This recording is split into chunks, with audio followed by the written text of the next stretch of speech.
Thanks for joining. I am your host, Don Baker, Director of Athletics for the Cobb County School District, located about 25 miles northwest of Atlanta.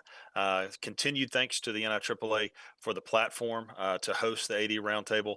I really feel like it's a great resource and glad that they, I'm going to continue to say, quote unquote, acquired the AD Roundtable. I'm still waiting on some of that, but anyway, it's a completely different conversation for a different day, Phil.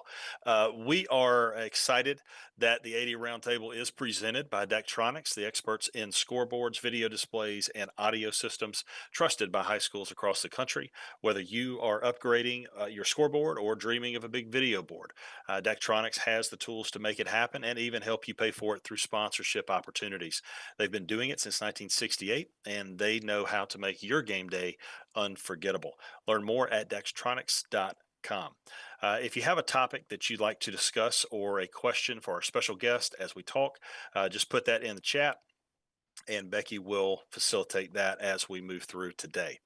So today we are joined by Britt Hunter. Britt is a leadership coach, speaker, and former #1 high school basketball prospect known for turning setbacks into lasting impact. After a career-ending injury at Duke, she went on to play at UConn, coach at Temple, earned 2 master's degrees, including an MBA from Vanderbilt, leads students as an educator in Harlem, and drive transformation at Microsoft. Today, Britt leads Be the Exception Coaching, delivering keynotes, workshops, including her signature program, Own Your Adventure, a series of interactive workshops and a companion workbook. Britt, thanks for saying yes and welcome to the AD Roundtable. Thank you so much for having me. This is amazing. Thank you so much. Good deal. So your journey has taken you, like we mentioned a minute ago, a lot of places. The #1 basketball prospect in the country, to Duke, to UConn, to education, Microsoft, now leadership coaching. When you look back, what part of that journey most shaped the leader that you are today? I've heard it said that we got to go through it to get to it, right? And I think a lot of people would tell you, I wouldn't change anything because it helped me get here. I'm a big fan of the Pivot podcast. So what was Yeah, that pivot point for you that shaped the leader that you are today? I think I know what it is, but I'll let you elaborate. I love it. It's so funny. So I'm actually at UConn today. I delivered a keynote to 1,000 student leaders, and I have not been back to UConn's campus since 2011. So this is like a homecoming for me. And I actually talked about this topic, right? Mhm. They saw my resume, and I said, look, the wins didn't really teach me much. Um, it's actually all of these really low points that I had that you would never know about unless I told you. And so the 3 points that I tell them all happen between the ages of 17 and 24, which is why I love talking to that age group because they go through 3 significant changes between Right. 14 and 24. So the first one was uh, I had a foot in the mouth moment in high school. At that time, I was a high school junior, and I was also the #1 player in the country. But I'm the type of player that I found out that I was the #1 player the same time I found out that they were ranking players. Like this way over my head. I've never seen Michael Jordan play. I did not watch basketball. I played basketball to get out of the house and make friends. I just happened to be really good.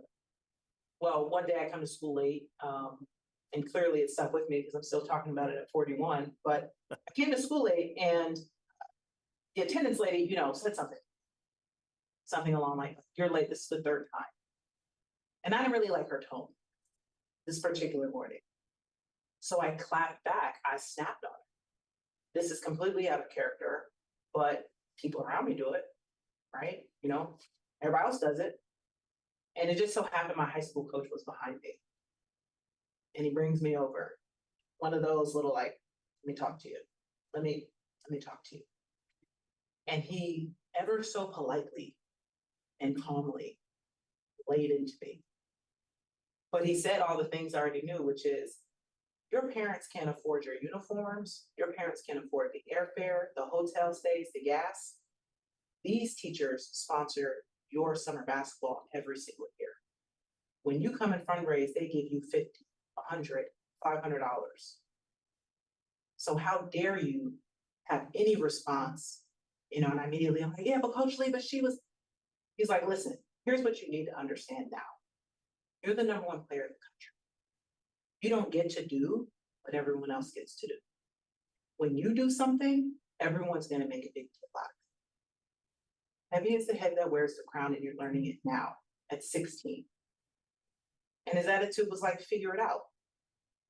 There was no one for me to ask for guidance, but his bottom line was, if I'm not saying anything to you, you should be worried.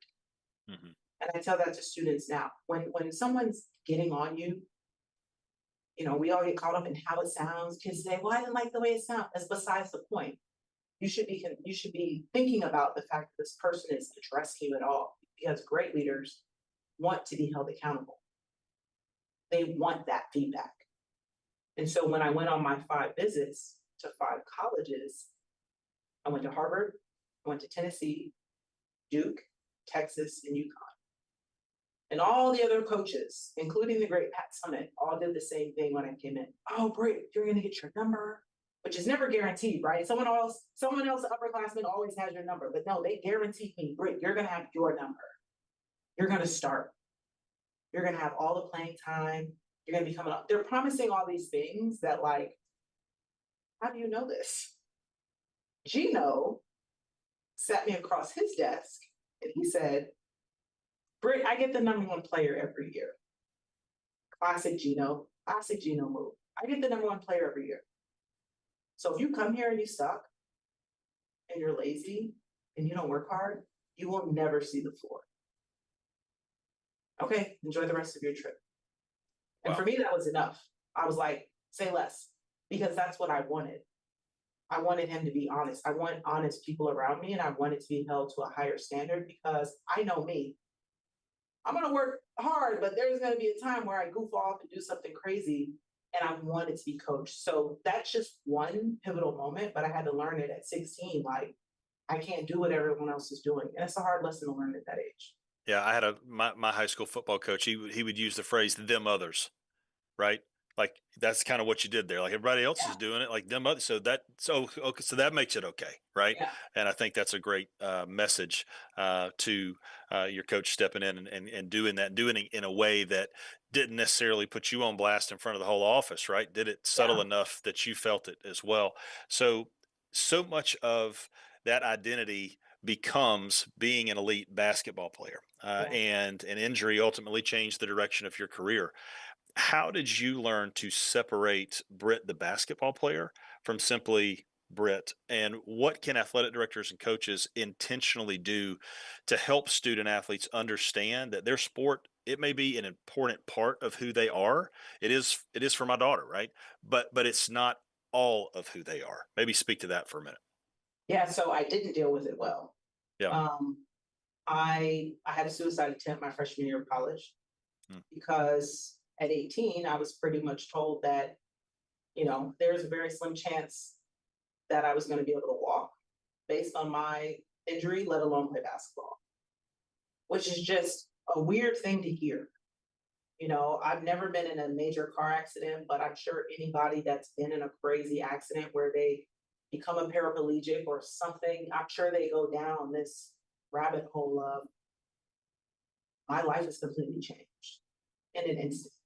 And you don't have time to think about it. You literally just have to live the next day. And I was not living the next day. I was just trying to get to the next hour. I was frustrated. I'm so grateful social media did not exist. High achievers are typically already hard on themselves, so I can't imagine having to scroll.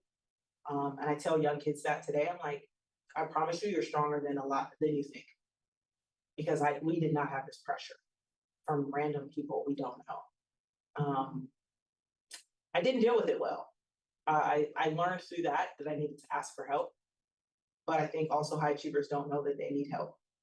I think they think things are a slump, which is what I thought I was going through.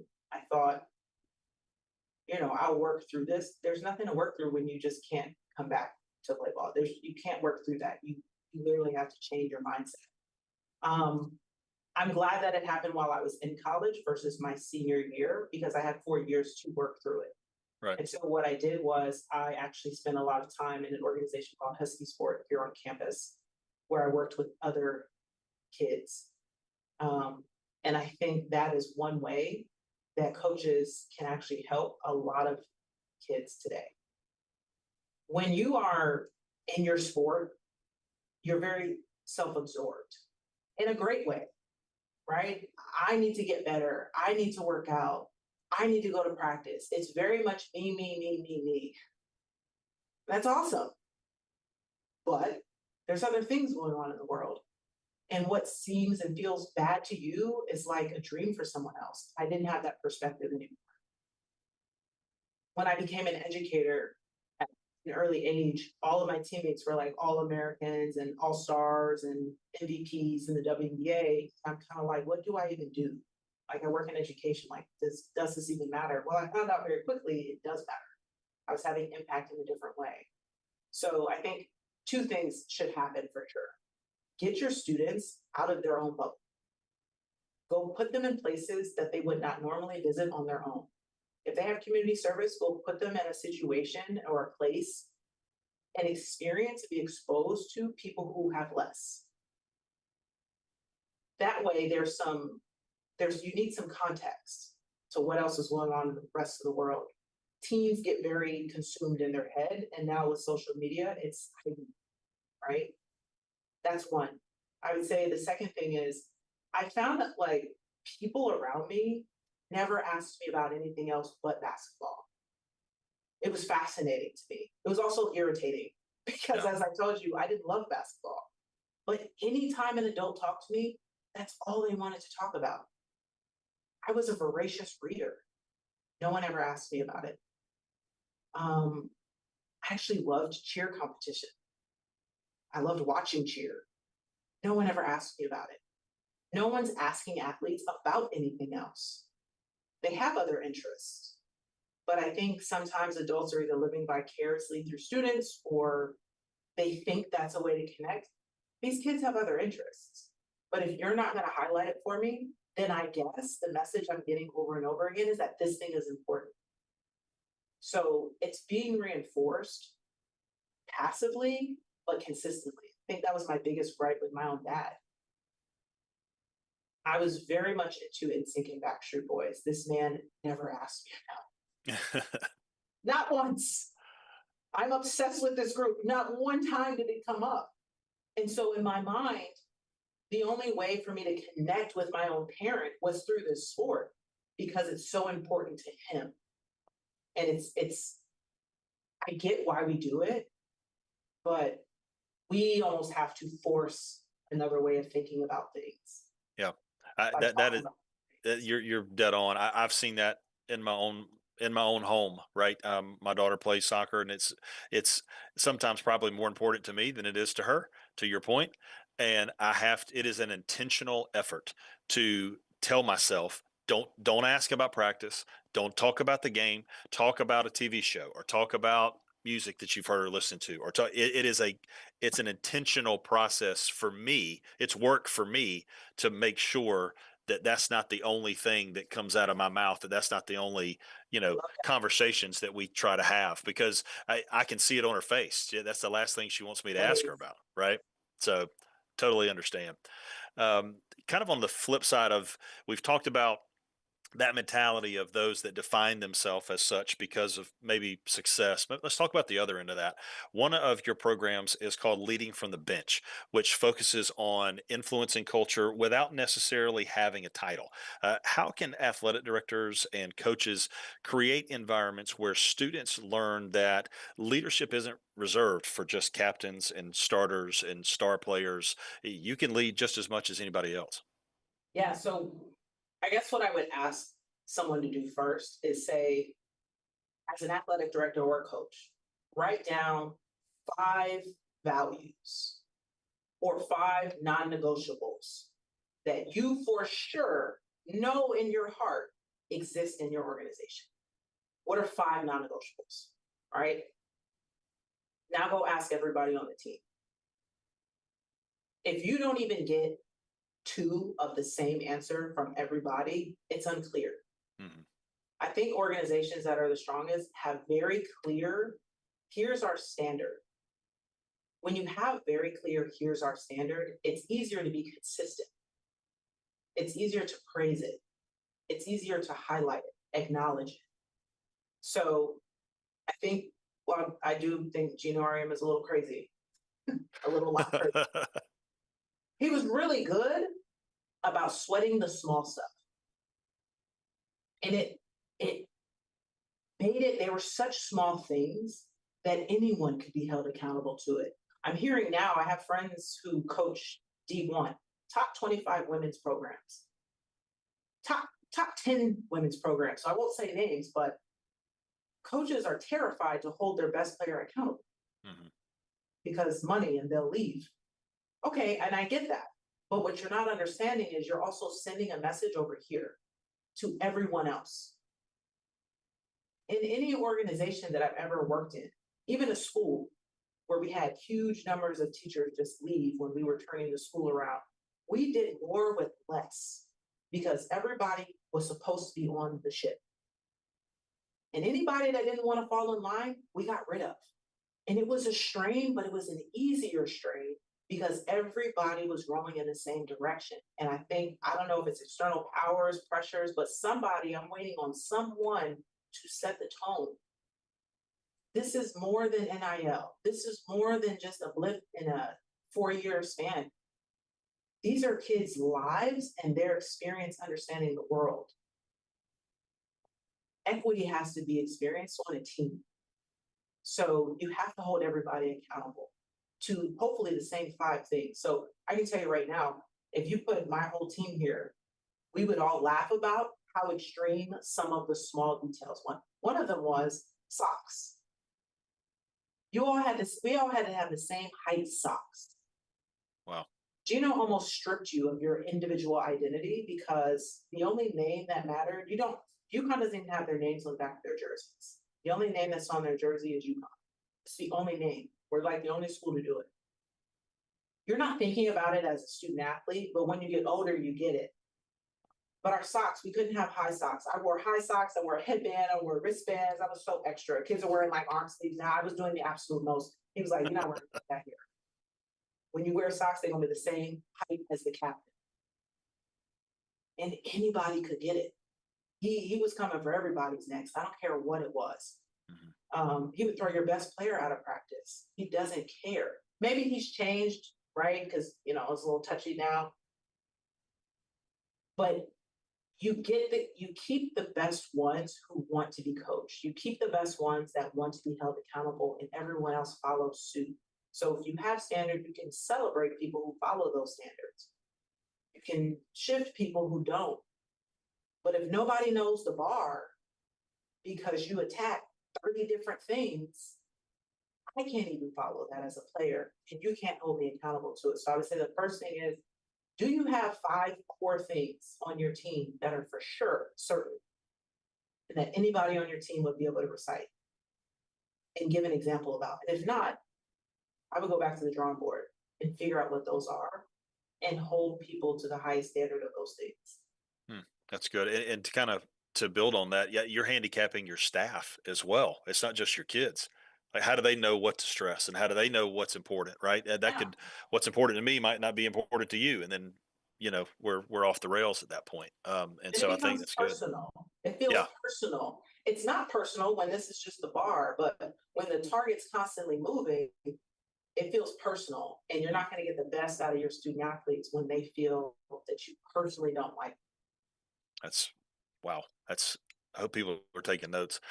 Now, kind of, you touched on it a little bit. This idea that as we work with young people, it's bigger, right? It's bigger than just that 24 hours that we're having influence on them. Our responsibility as athletic administrators, as educators, isn't simply to prepare young people for that next game or maybe even that next level of competition for those that are fortunate enough to do that.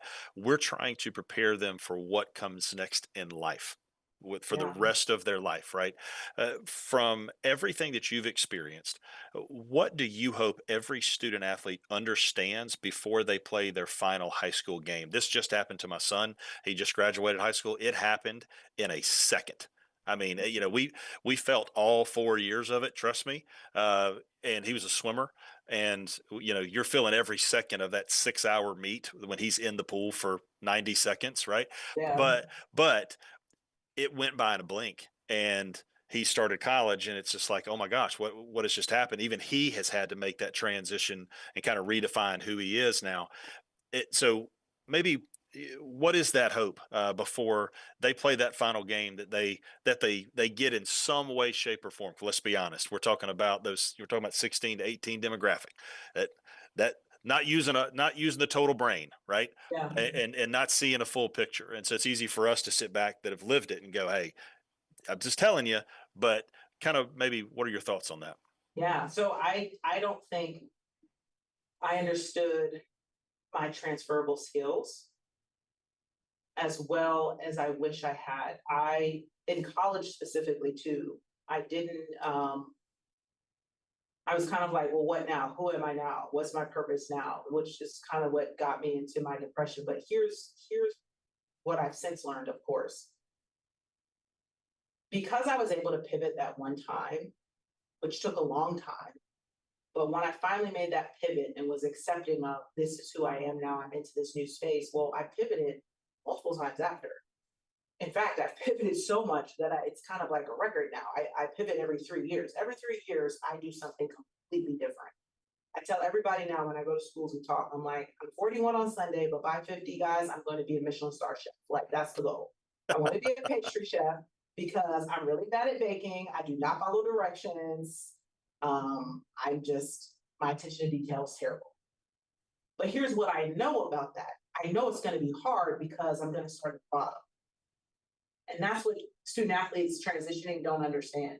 Mm-hmm. When they don't remember being terrible at their sport because they've been doing it for so long, it's secondhand. So they don't remember having to have a mindset of like, I have to be open to this. This is new. This is going to be hard. I may not like this. I may want to quit, which is what I wanted to do the first 2 years of playing basketball. People are going to judge me for not being good. Like all that stuff happened and they forgot about it. Well, congratulations, you're back at the bottom. Yep. You're back at the bottom. You're the new kid on the block. You know nothing. What you did before doesn't matter. And if they can make that transition, as hard as it is, it actually becomes kind of addicting. Because the transferable skill that they have is discipline. Mm-hmm. They now know how to be patient to get to where you want to be. You just went through it. I did not become the number one player in the country overnight. I was horrible when I first started playing basketball. My teammate was Barbara Turner. She coaches for the Mystics now. And Barbara, at 15, would cuss me out. And I'm looking at the coaches like, you don't let her talk to me. I'm crying every day after practice, but I was horrible. 5 years later, I'm the best player in the country. But I remember the work that I had to do in the gym, playing against boys, not going to the movies, but going to the gym after practice, going to open gym because open gym is not actually optional, even though it says it on the paper, it's not optional, right? I had that mindset. That mindset does not leave you. You just take that mindset and go apply it somewhere else to something else and have fun with it. I think we have to shift like we being them, and it's hard to do, I get it, but this is exciting. This is an adventure. You had an adventure, guess what? It's time for another one. That's why I frame things like that. Like life is an adventure. It's gonna be full of things you don't expect, but if you can take that discipline, just apply it to something else, you're probably gonna be a beast at it. Because that's what the average person doesn't actually have. The average person does not understand discipline, but you do. So. Wow, so good. I think that I've told my kids this, that, and this is, I haven't been an athlete in 30 years, right? But in doing that, I think specifically with high school athletics, that it builds these buttons in your brain. Yeah.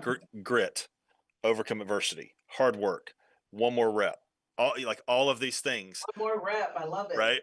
That when you get in life, you can activate. It's an Avengers thing, right? It's like you get in the world, you are going to be able to activate these things in moments that don't have anything to do with athletics. Yeah. They're tough times.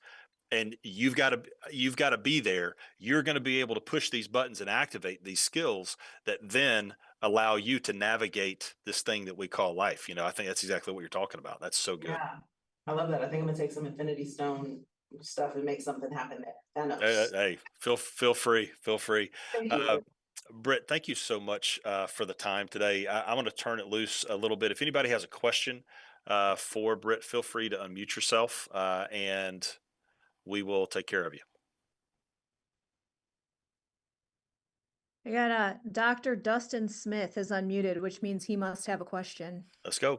That's a shocker, I'm sure. Britt, I want to tell you thanks for being with us. Thanks for pouring into us. I got two questions for you.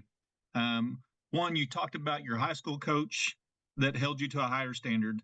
I call it a truth teller. He was a truth teller to you, and then you got to Gino, and Gino was a truth teller to you. He could have fanned the flame and said, "You're the greatest, you're awesome," did all the recruiting stuff and tell you what you want to hear. So my question is the importance of truth tellers for you. And who are you? Do you believe in being a truth teller to someone else? And the second part of my question is, what are you reading right now? What books are you reading, or what authors do you recommend that people should read? Or if an AD is listening right now, what books should they read? Oh, I love this question. I think I already said that. That's why I think. So the first question was around, am I a truth teller? 100%. I think that's the number one piece of feedback that students give me that I heard today. They were like, thank you for being honest. Thank you for saying the dirty words. Thank you for saying the hard words. Thank you for walking us through how hard things were for you, because I don't think adults do that enough. And I hate to hear that, because we've all struggled, but I don't think adults are sharing their struggles openly. I think they're coming from a place of, I struggle, so let me tell you how to do this, but they're not openly sharing times they messed up. Maybe for fear that if I tell you, you may think I'm weak or not able. The kids need to hear that you didn't know what was going on. They need to hear that. And I'm very open about it. I'm like, I put my foot in my mouth many a times. I got fired for my job. My assistant coach at UConn, the head coaching job, she brought me in, and I got fired the next year because I wasn't emotionally mature enough for that job. It took me 5 years to realize that it was my fault.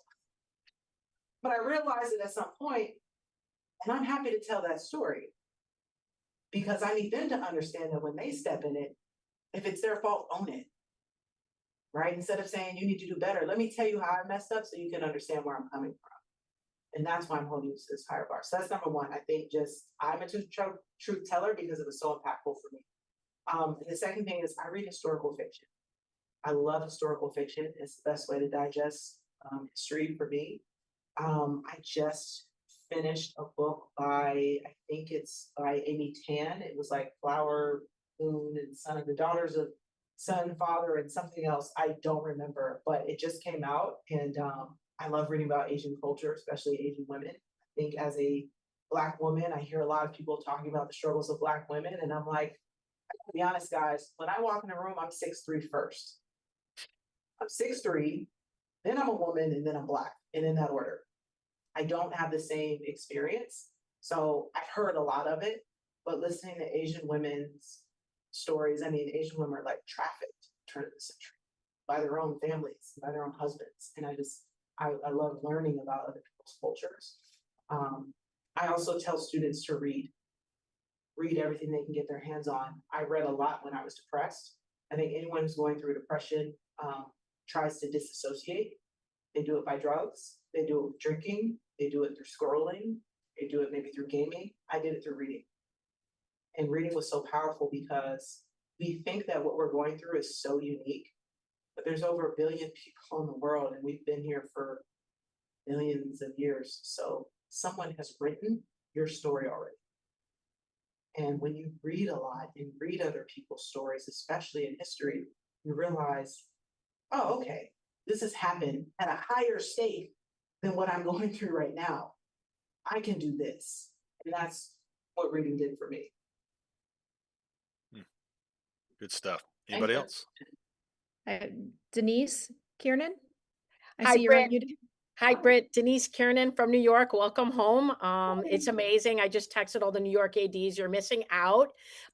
So incredible as a female leader to hear and listen to you. I just took notes, 3 pages of notes from you, and I will walk away from here tomorrow going to the athletic director meeting, bragging about how I couldn't get your autograph, but listen to you. So I am honored to be sitting in the same room with you. I thank the NIAAA for organizing. Becky and Don, I know faces from the years of being an athletic director. I wonder what your thinking is, because again, you're speaking to athletic directors and I'm trying to turn the tables a little bit. I mean, I love Gino Auriemma. I sat behind your bench and I've probably seen you play in millions of games. And Wow. he is intense and he's right in your face. And I sometimes think about myself as an athletic director dealing with coaches. We want to be holding them accountable. We want to be able to tell them those dirty words. And all too often, those are our teams. And so I'm trying to transition what you're telling me into my job over 20 years as an athletic director, doing that with coaches.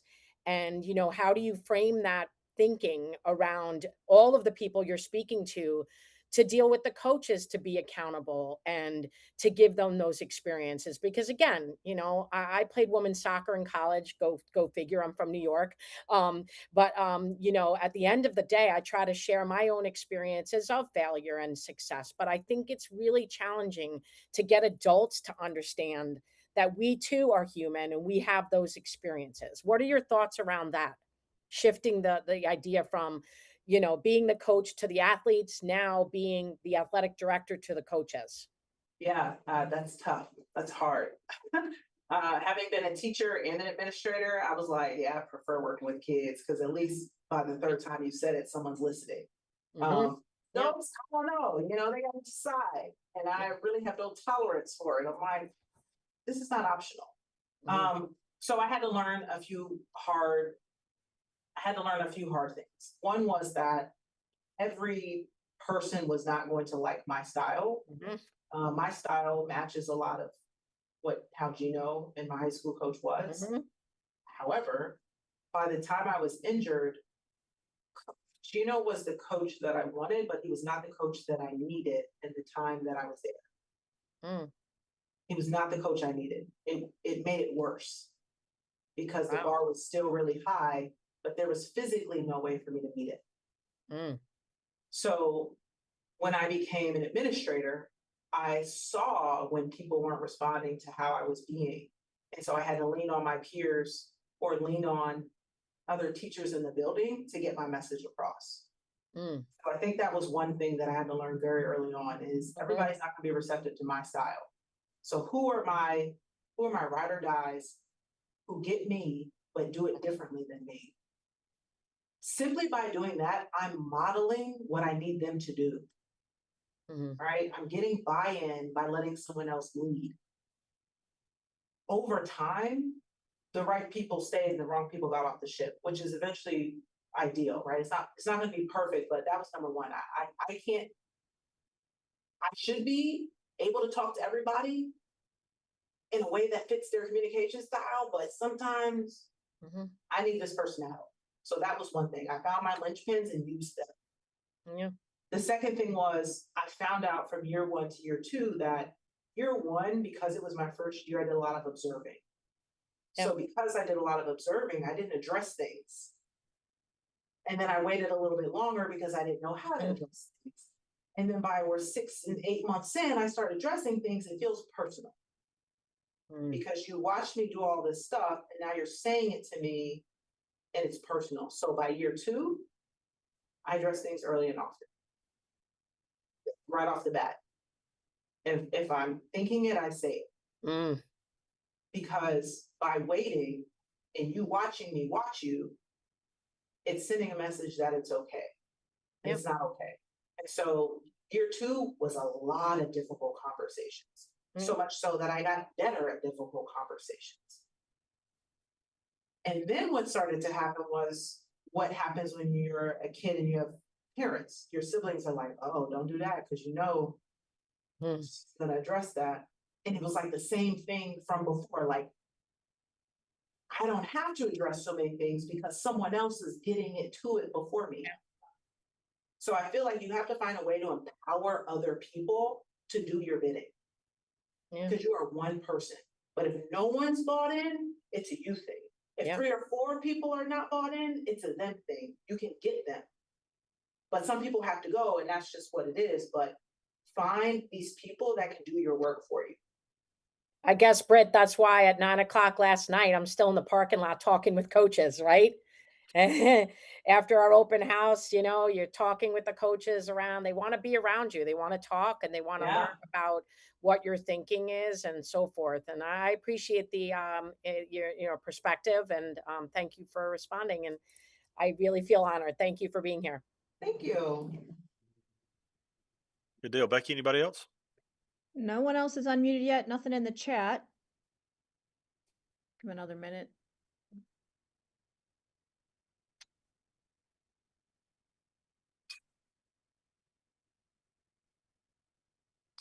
Britt, how can people connect with you? I know that we've had, there's probably somebody on here today that, maybe they just didn't want to unmute themselves, but they want more from you. What is the best way to connect with you?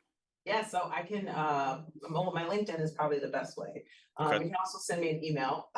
I respond to all my emails. There isn't a way message up because it is my birthday this weekend. So Happy early birthday. Thank you. Hashtag Team Virgo. This is my email. I love answering emails. My LinkedIn, I can make sure to share that with you all later if you don't have it. So if you go out and blast. I'm on Instagram. Don't go there, you can, but I'm mostly ranting there. But yeah, check out my website, which is www.betheexception.com. And finally, betheexceptioncoaching.com. Finally, I have a Substack. I don't know if people read Substack, but I love Substack now. It's for people who read.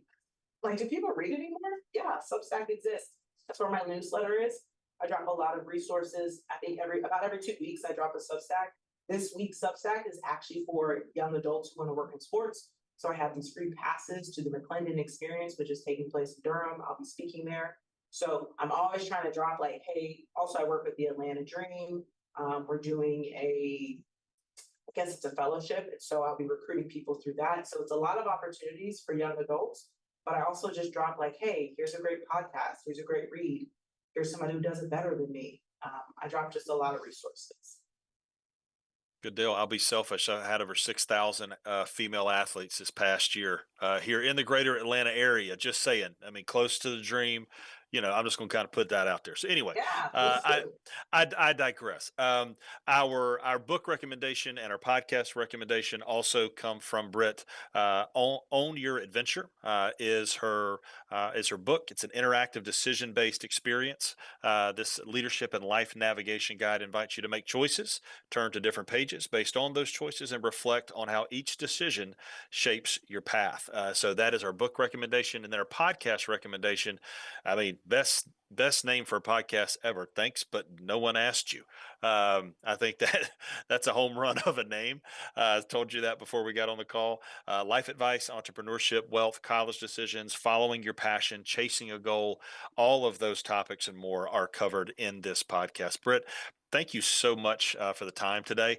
I lied to you like I lied to a lot of our guests. I said 20 minutes, and here we are 20 minutes after that. But I appreciate you hanging out with us and what you've done for us today. Thank you. And I just want to say, you guys, your job is hard. I think anyone that's working with youth, it's hard. And then if you're working with adults who work with youth, it's harder because you have to get other people to do the right thing.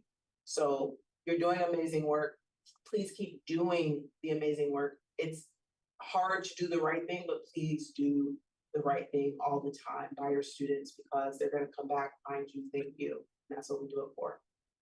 Good deal. Thanks, Britt. Thank y'all. Just had a conversation with an AD about that today, about doing something for a kid, even though their parent is a lot.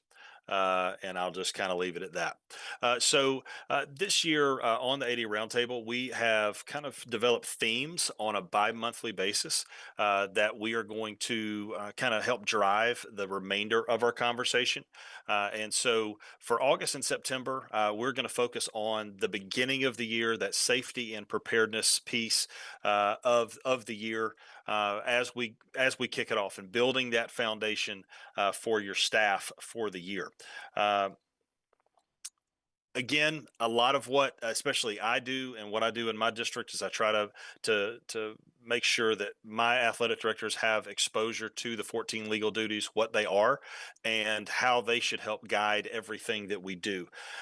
When you talk about safety and preparedness, obviously you could probably make a connection to all 14, but these were the 5 that are going to will guide us over the next couple months. That threshold duty to plan, that is that overall duty. It is the first, it is, I would say, the most important legal duty that in thinking ahead and finding ways to improve your facility and improve your program and improve your practice. I think that you need to find what works best for you. For me, I take a walk every morning before the sun comes up. I don't take my phone. It is just me and my thoughts and the birds and everything else. And it allows me to think about things, think about my day, and think about things that I want to do. And it's a way for me to just have a clear head. We are surrounded by noise. I would suggest that you find a way that works best for you to help you plan. That safe playing environment. Unsafe facilities, they create foreseeable risk, and you know that, right? You know the areas of your facility that need work. And so it's not just inspecting and identifying them. Everybody can say, hey, there's a fire over there, right? Like, everybody can do that. Not everybody is going to go and improve that situation. That is the key piece there. So inspect it, identify it, improve it, and eliminate those hazards as best you can, and involve the people in your district that are part of that. You are not on an island here. You have other entities within your district that can help you out, and I encourage you to lean into those.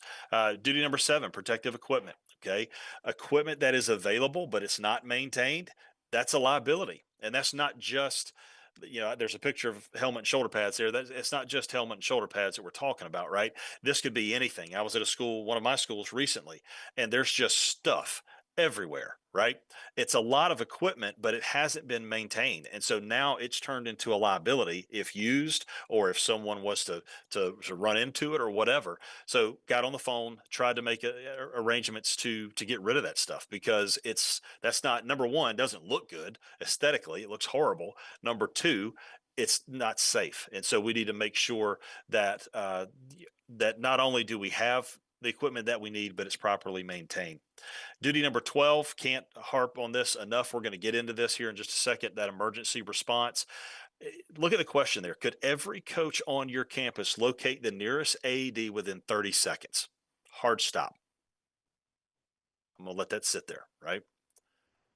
Do they know where the nearest one is? Not necessarily all of them, where the nearest one is, because there are multiple cases where people run by 2 or 3 AEDs or 2 or 3 fire extinguishers. There was a case, car caught fire in the parking lot, and the coach he went by 2 fire extinguishers to get to the one where he knew where it was, when he could have just grabbed one that was right by where the incident happened. You hear about this all the time. They run to where they know they are.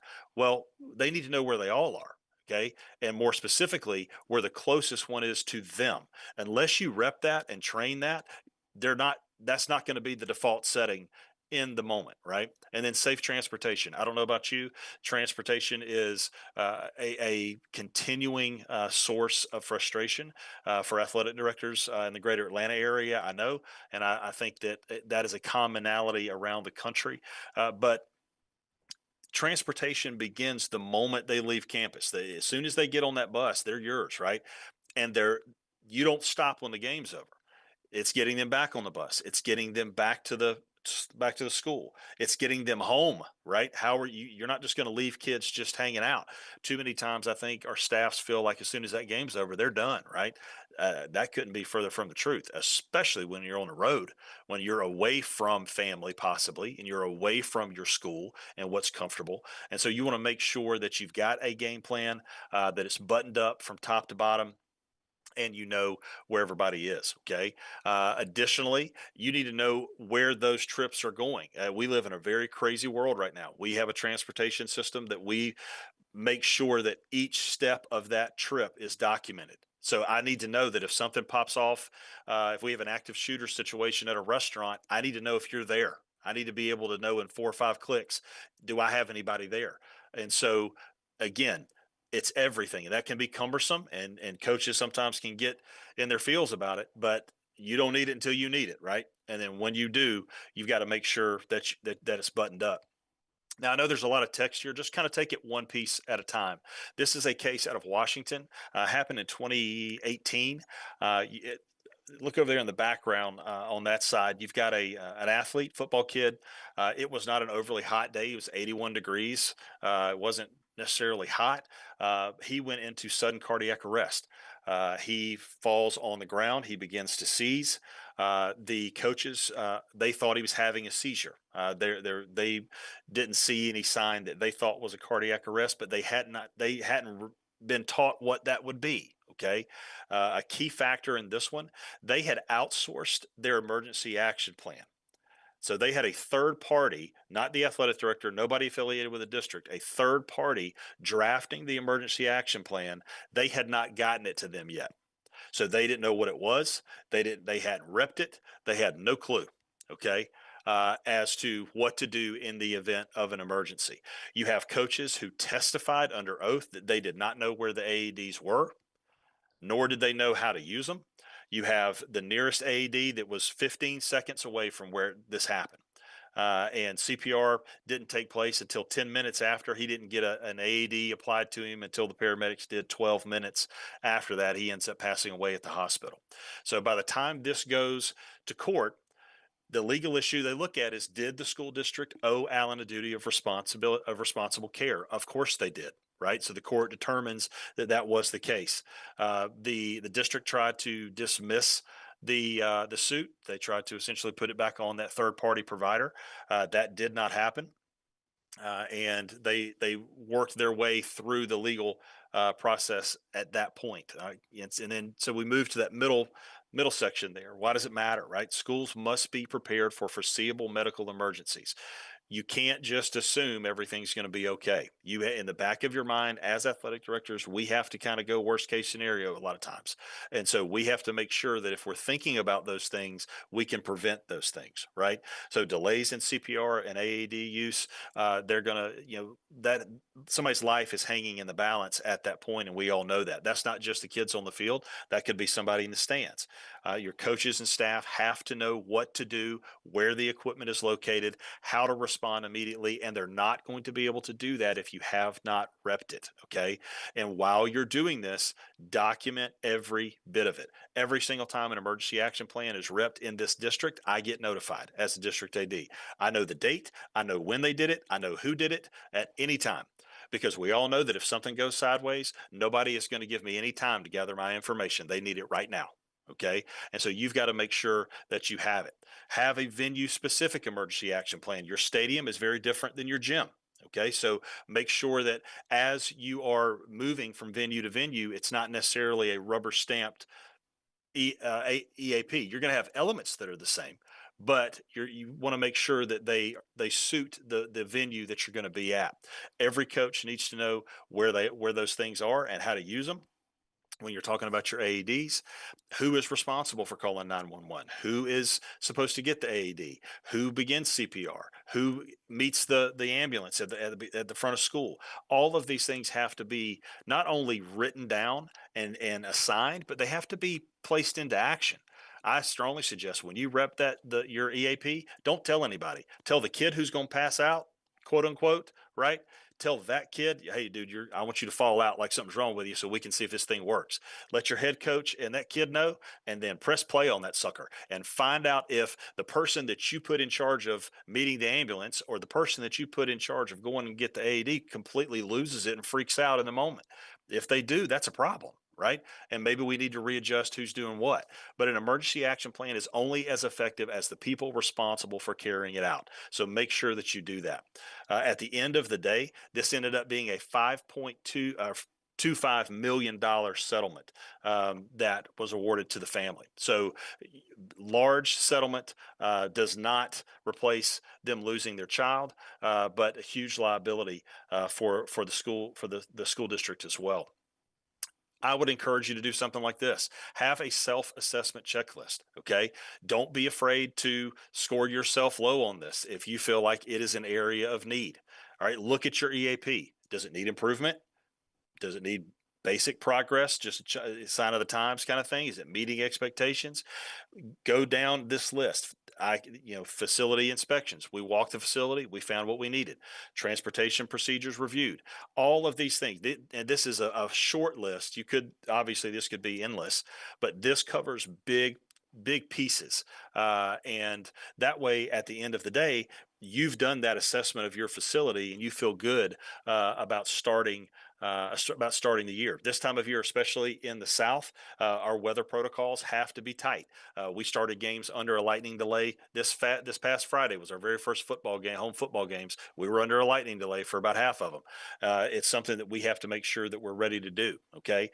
And so again, I encourage you to do something like this. Do a self-assessment on yourself as much as you can, your staff. And kind of as a closing thought, the safest athletic departments, they're not the ones that avoid emergencies, because you are either in one, you're going into one, or you're coming out of one. Let's just be honest. That's the way it works, okay? But you want to take crisis to issues. You want to take crisis to problems to issues. We want to get them. We deal with issues every single day. If I told everybody, if you have issues today, raise your hand, everybody would. And if you didn't raise your hand, you're lying, okay? You want to get crisis down to an issue. The only way that works is if you're tight in your preparation. They're the ones that prepare for them long before they happen. And so I encourage you to make sure that you do that. Really excited about some of our upcoming guests for the AD Roundtable. We've got Brian Kite. He will be our guest next month. Shortly after that, we've got John Gordon. We've got Kara Lawson, head women's basketball coach at Duke, is going to be with us, and Stephen Mackey is going to be with us as well. That's just some of the guests that we've got lined up. We're steady getting more and more guests lined up each and every week to hopefully give you a full deal. Becky, I think you may have Brian's promo there. That we can go ahead and put that out. He will be our guest. If you don't know Brian Kite, he's a home run of a speaker. He is really kind of, his big claim to fame is E plus R equals O. So events plus responses equals outcomes. We can't always control the events. We can't always control the outcomes. We can control how we respond to them. And I will tell you, I've got a huge poster in my office that says that. I wear a bracelet every single day that says E plus R equals O. It has changed my life. So I'm really excited about having him on with us next month as we continue to kind of work through this. So again, at the end of the day, and I've said this before, you are put where you have been placed for a reason bigger than yourself. Hard stop. And the gifts that you have been given, regardless where you think they came from, they are not just for you. They are for you to help everybody else. You have been placed in this leadership position for a reason. Use the gifts that you have. Lean on the people that are on this call. Lean on the people that are in this profession. We all want the same thing, right? We want a safe, positive student-athlete experience. And any way that we can get there is doable. And that's what we need to make sure that we do. So really looking forward to Brian joining us. He has spoken to Fortune 100 and 500 companies.